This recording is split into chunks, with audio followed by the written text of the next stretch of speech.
son los designios de la carne? El apóstol Pablo escribió acerca de la mente carnal. ¿Qué son los designios de la carne? Podemos vernos influenciados por ellos y qué esperanza tenemos para enfrentarlos. Ya leímos lo que es el versículo 7 y 8, y algo que Dios quiere es que tenemos que aprender a vivir en el Espíritu. Pero ¿qué es la mente carnal? Dice que es la mente dominada por el egoísmo, es la mente que está obstinada, centrada en sí misma, y es una mente egoísta. La mente carnal está desprovista de la capacidad de entregarse de todo corazón a nuestro Señor. Pablo describe dos clases de personas: las que viven según la carne y las que viven según el Espíritu. Nosotros, ¿de qué manera estamos viviendo? Vivir conforme a la carne es complacer, ocuparse y hallar satisfacción en deseos corruptos. Esto incluye no solo la inmoralidad sexual o adulterio, odio, rivalidad, arrebato, ira, además, sino obscenidad, afición a la pornografía, dependencia de las drogas, placer mental y emocional derivado de escenas que a veces miramos en el internet o a veces miramos en películas, en juegos, libros, programas, demás. Dice, tenemos que vivir conforme al Espíritu. Y vivir conforme al Espíritu es someternos a la dirección, a la voluntad, es someternos a la capacitación del Espíritu Santo y ocuparnos de las cosas que son 100% de Dios. ¿En qué nos estamos ocupando tú y yo? Es vivir en todo tiempo en la presencia de Dios, confiando en que Él nos dará la ayuda y la gracia necesaria para realizar su voluntad, y por medio de nosotros. Es imposible seguir la carne y al Espíritu al mismo tiempo. Si alguien no puede resistir por medio del Espíritu Santo los deseos pecaminosos y en cambio vive conforme a la carne, se convierte en un total y completo enemigo de Dios. Y le espera la muerte espiritual y la muerte eterna. A las personas para las cuales las cosas de Dios representan su principal amor e interés, les espera la vida eterna y la comunión con Dios. Y algo que tenemos que saber es que desde el momento en que aceptamos a Jesucristo como nuestro Señor, como nuestro Salvador, como nuestro Padre, como nuestro todo creyente tiene el Espíritu Santo viviendo en él. El Espíritu Santo tiene que vivir y tiene que morar en nosotros. ¿Por qué? Porque lo hemos aceptado como el dueño de nuestra vida. Y dice, es posible que usted esté familiarizado con el concepto, con el término de los terribles 2 años. Y eso es muy común cuando los niños están chiquitos, cuando ya tienen 2. Se dice en inglés, en español vamos a decirlo, los terribles 2 años.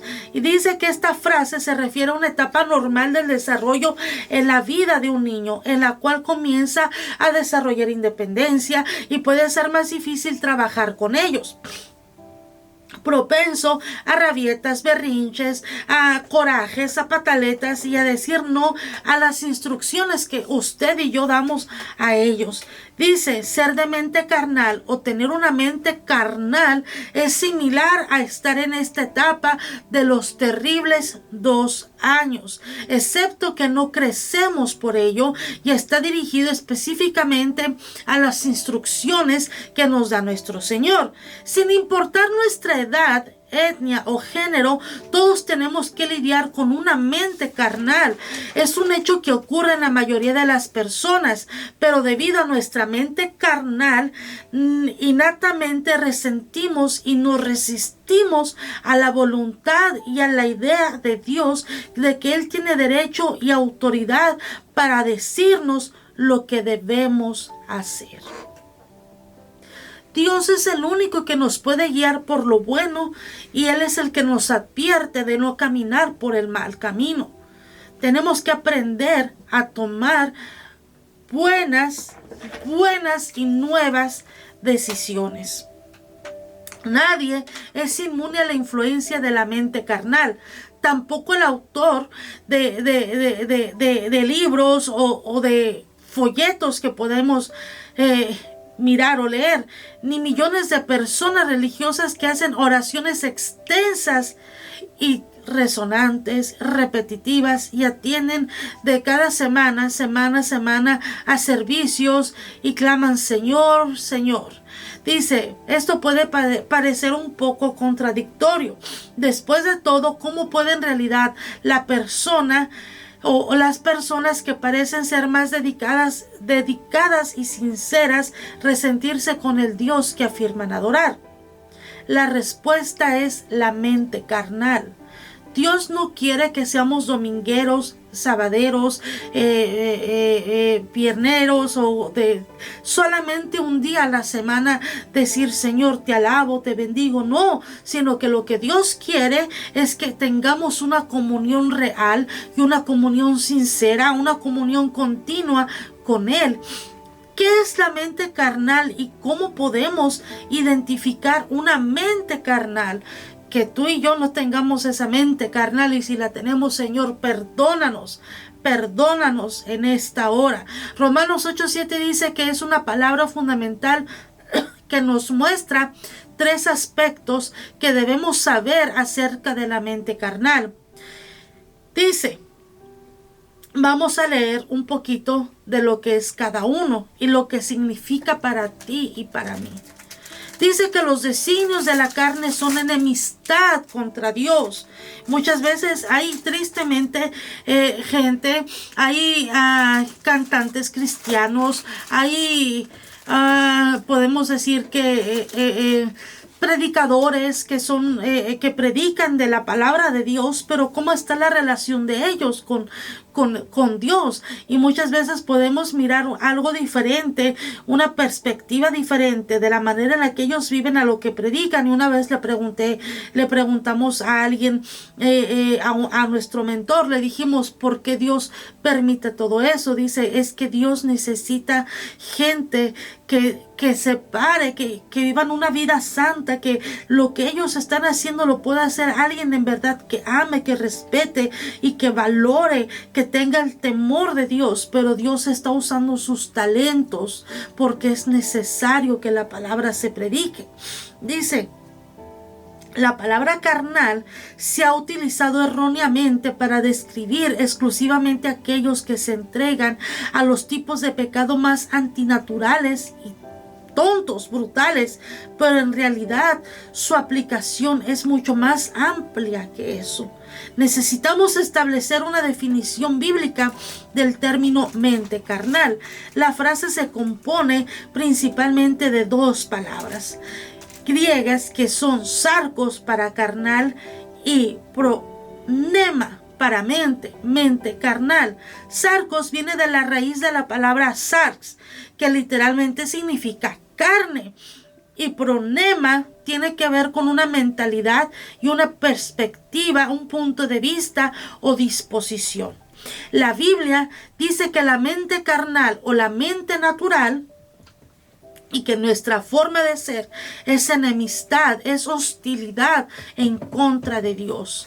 La primera verdad expresada en Romanos 8:7 es que la mente común de un ser humano está intrínsecamente en desacuerdo con su Creador. A sabiendas o en ignorancia lucha contra Él, se opone e incluso le llega a guardar rencor. Y es verdad, la palabra lo dice, mis pensamientos no son tus pensamientos. Lo que Dios quiere para nosotros es muchísimo mejor que lo que nosotros podemos querer para nosotros mismos. Pero muchas veces lo que Dios quiere tiene que costar, tiene que pagarse un precio. Pero lo que nosotros queremos puede mirarse de una manera más fácil y sencilla, y es por eso que nuestra mente carnal nos llega a ganar, nos llega a tomar posesión de nosotros. Y dice, una ilustración de esta situación, aunque a menor escala, puede verse algunas veces en nuestras relaciones. ¿Alguna vez te has sentido obligado a confrontar a alguien, amistades, familiares que veías que iban en la dirección equivocada?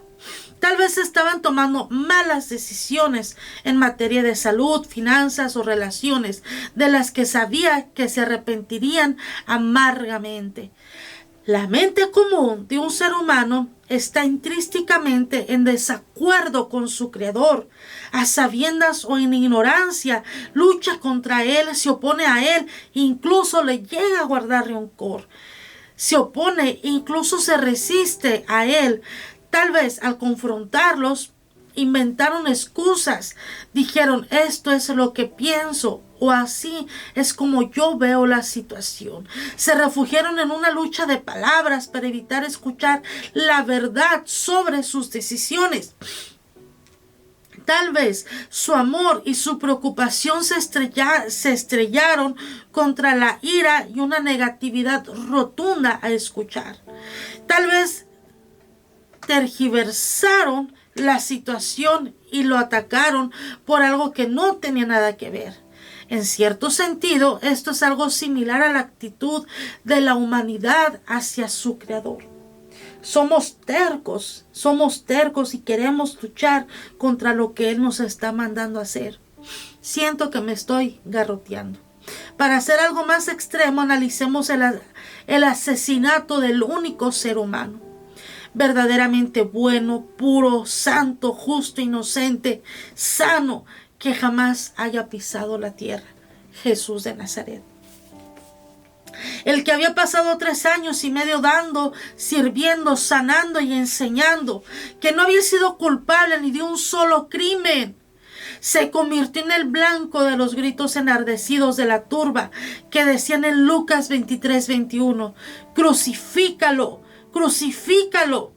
En el juicio fraudulento, la cruel flagelación y la brutal crucifixión de nuestro Señor Jesucristo, podemos ver la fría e insensible naturaleza de la mente carnal en su máximo esplendor.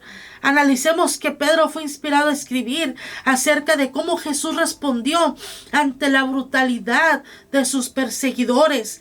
Y dice, pues qué gloria es si pecando sois abofeteados y lo soportáis, mas si haciendo lo bueno sufrís y lo soportas, esto ciertamente es aprobado delante de Dios.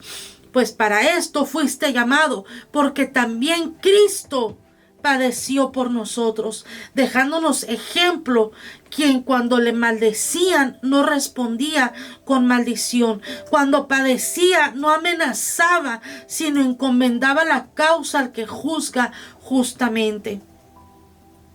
¿Cómo pudieron los seres humanos burlarse, golpear, torturar y finalmente matar a un hombre que era Dios de carne? Porque como Jesús lo explicó, todo aquel que hace lo malo aborrece la luz y no viene a la luz, para que sus obras no sean reprendidas. Fue el odio, fue la enemistad, fue lo manifestado por la mente carnal lo que desencadenó la muerte de nuestro Señor Jesucristo. ¿Por qué no se sujetan a la ley de Dios? Romanos 8:7 especifica qué es lo que la mente carnal rechaza de Dios, y es su ley.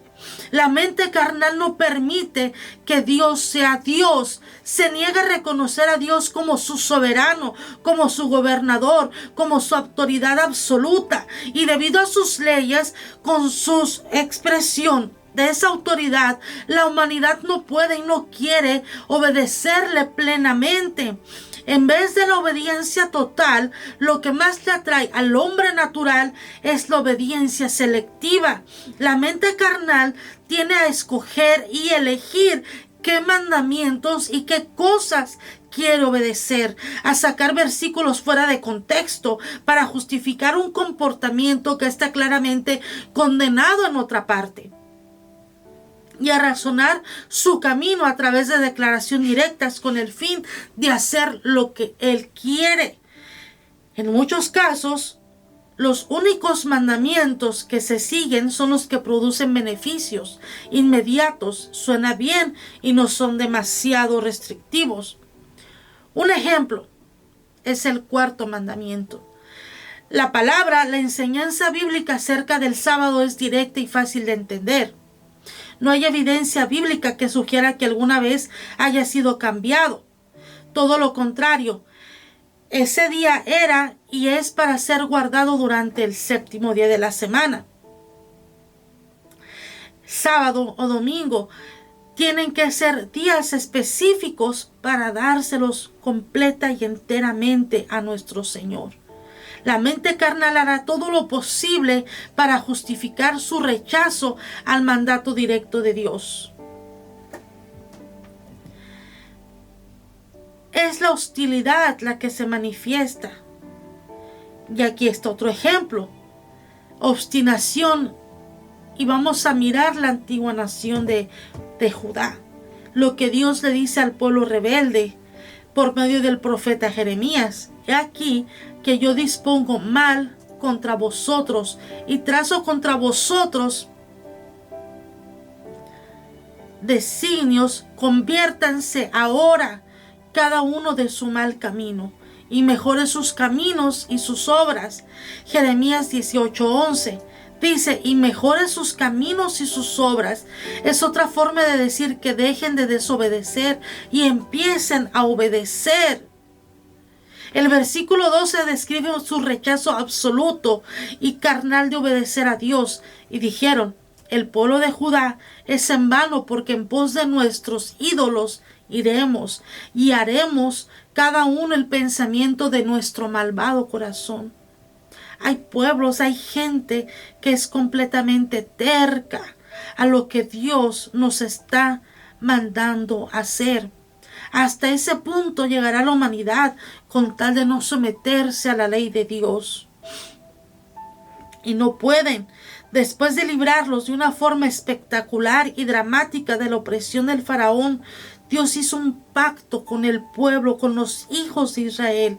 Y dice en el Éxodo 19:8, todo lo que el Eterno ha dicho haremos. Fue la respuesta inmediata y sincera de los israelitas a la intervención de Dios en su vida.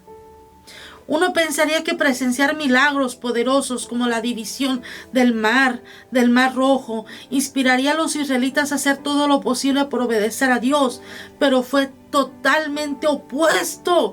Fue un pueblo desobediente y fracasaron completamente. Y dice que debido a la desobediencia del pueblo de Israel, fueron condenados a vagar por el desierto durante más de 40 años, hasta que aquella generación infiel e incrédula murió. El sacrificio de Cristo hizo posible que tuviéramos un nuevo comienzo, y esta vez con un poderoso ayudante para combatir la influencia de la mente carnal, porque desobedecieron a Dios y no cumplieron su parte del pacto. Romanos 8:7 nos da la respuesta: por cuanto los designios de la carne son enemistad contra Dios, porque no se sujetan a la ley, ni tampoco pueden.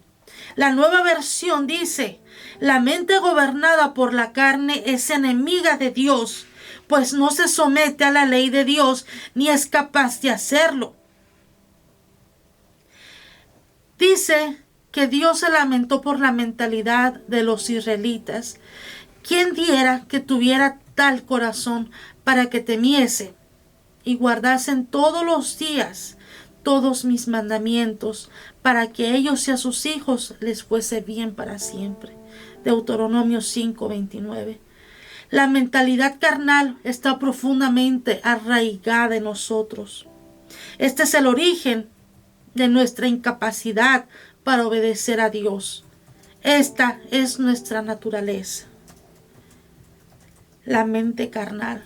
Y como dice aquí, está arraigada en lo más profundo de nosotros. Y cómo podemos combatir pensamientos, actitudes, palabras, comportamientos, y siempre, siempre, siempre a través de su palabra.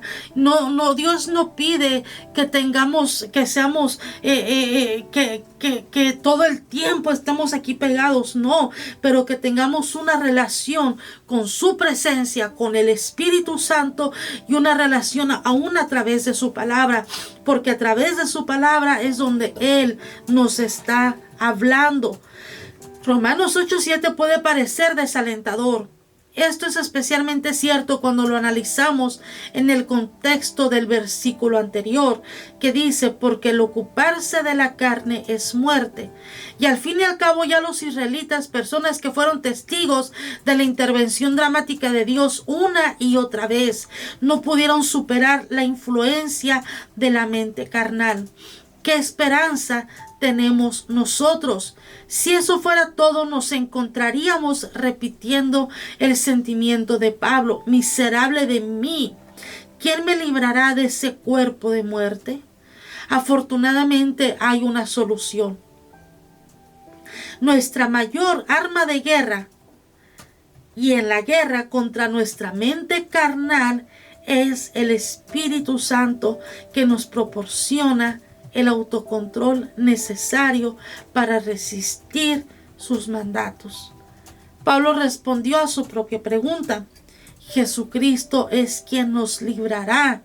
Su sacrificio hizo posible que tuviéramos un nuevo comienzo, y esta vez con un poderoso ayudante para combatir la influencia de la mente carnal. El ocuparse del Espíritu es vida y paz. La mentalidad espiritual a través del poder del Espíritu Santo de Dios es la solución. Y nuestra mayor arma de guerra es el Espíritu Santo. Tener comunión y tener una relación con Él.